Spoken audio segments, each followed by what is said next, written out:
Hapo zamani za kale, katika nchi ya mbali yenye milima iliyofunikwa na ukungu na mito iliyong'aa kama fedha, kulikuwepo na ufalme wa Jiwe Jekundu. Ufalme huo uliogopwa na kuheshimiwa kwa hekima ya ufalme wake. Mfalme Baruti wa 12 alijulikana kwa kauli yake maarufu inayosema, sio nguvu, sio ujanja, bali ni moyo unaoshinda. Alikuwa na binti mmoja tu, malkia mtarajiwa aitwaye Nuru, ambaye uzuri wake ulizidi hadithi na hekima yake ilivuma mbali hata wachawi wakamuita binti wa nyota 7. Siku moja, Mfalme Baruti aliamua kuwa ni wakati wa kumpata mwanaume atakayeweza kumrithi na kumuoa binti yake. Lakini hakutaka mtu yeyote tu, alitaka mtu mwenye moyo safi, akili isiyo ya kawaida na ujasiri wa kuvuka mauti yenyewe. Akatangaza mtihani kwa kila mwanaume katika ufalme, tajiri au maskini, mwanajeshi au mchungaji, mgeni au mwenyeji. Na mtihani huo haukuwa wa kawaida, bali ulikuwa na masharti ya ajabu na hatari zaidi. Na mfalme alisema, aliye tayari kumuoa binti yangu atimize majukumu 3 yafuatayo. Apitie msitu wa moto kwa miguu mitupu hadi apate yai la moto linalotunzwa na mamba wa damu. La pili, alete maji kutoka ziwa la usiku lililojaa ndoto za waliokufa. La tatu, amlete mtu aliyekufa miaka 1000 iliyopita, si kivuli, si sanamu, bali mtu halisi. Habari zilienea hadi nchi za mbali. Vijana wa kifalme, mashujaa waliovaa silaha za dhahabu, wachawi waliobeba vitabu vya kale, wote walifika wakitaka kujaribu bahati yao. Mmoja wapo alikuwa kijana aitwaye Mzinga, mwana wa chifu mkubwa kutoka milimani. Alijaribu kupita msitu wa mapepo, lakini kelele za mizimu zilimfanya kuchanganyikiwa hadi akapotea kabisa. Mwingine alikuwa Kapteni Tundu, ambaye aliweza kuvua mamba wa damu, lakini alipopata yai la moto, alitazama kwa tamaa na akasema, nitaliuza hili na kuwa tajiri wa milele. Yai likamchoma hadi akawa majivu mbele ya walinzi wa mfalme. Wengine walienda kwa wachawi, wakataka njia za mkato, lakini wachawi walicheka na kusema, mtihani huu hauangalii nguvu, bali ni moyo. Kwa miaka 3 watu walijaribu na kushindwa. Malkia Nuru alizidi kuwa mwenye huzuni zaidi, kwani kila aliyekuja aliangalia uzuri wake na si moyo wake. Alitamani mtu wa pekee ambaye angemuona kama mtu na si zawadi. Na siku moja, katika kijiji kilicho kando kando ya mto Kifuu, aliishi chura wa ajabu. Hakuwa kama chura wengine, alikuwa na ngozi ya dhahabu iliyong'aa, macho ya kijani yaliyojaa huzuni na sauti ya ajabu kama mtu. Chura huyu aliitwa Kolo.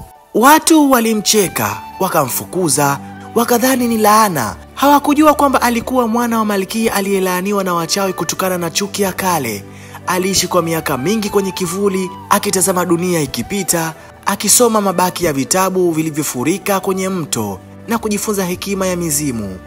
Kolo aliposikia kuhusu mtihani wa Mfalme Baruti aliogopa, lakini alisikia sauti ndani ya moyo wake ikisema, moyo wa kweli hauogopi giza. Akaamua kujaribu. Alienda kwa mlinzi wa mfalme na kusema, mimi ni Kolo, chura wa mto Kifuu, nimekuja kushindana. Mlinzi alicheka, lakini kwa kuwa amri ya mfalme ilikuwa wazi, yeyote anaweza kujaribu, na Kolo aliruhusiwa. Kolo alianza safari yake bila silaha. Alipofika msitu wa mapepo, mizimu ilizungumza, ikapiga mayowe na kusema, ni nani huyu mdogo? Nani huyu asiye na hofu?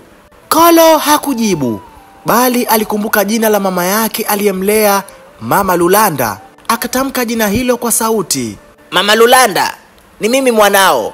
Mizimu ikatulia, milima ikatetemeka, miti ikamwangukia kwa heshima. Yai la moto lilijitokeza mbele yake, likaangaza kama jua.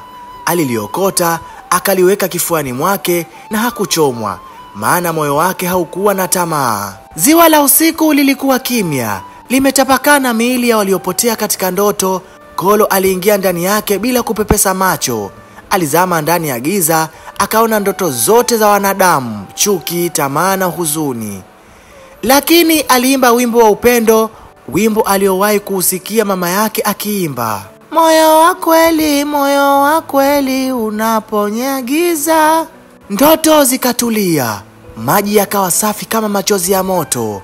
Akachota maji hayo, akayafunga ndani ya ganda la yai la moto. Sasa Kolo alitakiwa kumleta mtu aliyekufa miaka 1000 iliyopita. Alikwenda kwenye pango la kale, mahali ambapo mchawi mkuu marehemu Nabii Taribo alikuwa amezikwa. Alitua hapo usiku wa mwezi mweupe, alipiga magoti na kusema, nimeleta maji ya ndoto, nimebeba yai la moto. Naomba mtu aliyeamini upendo anyanyuke kwa jina la Nuru. Nabii Taribo alifufuka akasema, moyo safi umezidi mauti, nitakwenda na wewe. Siku ya kurudi, kila mtu alikusanyika katika uwanja wa kifalme.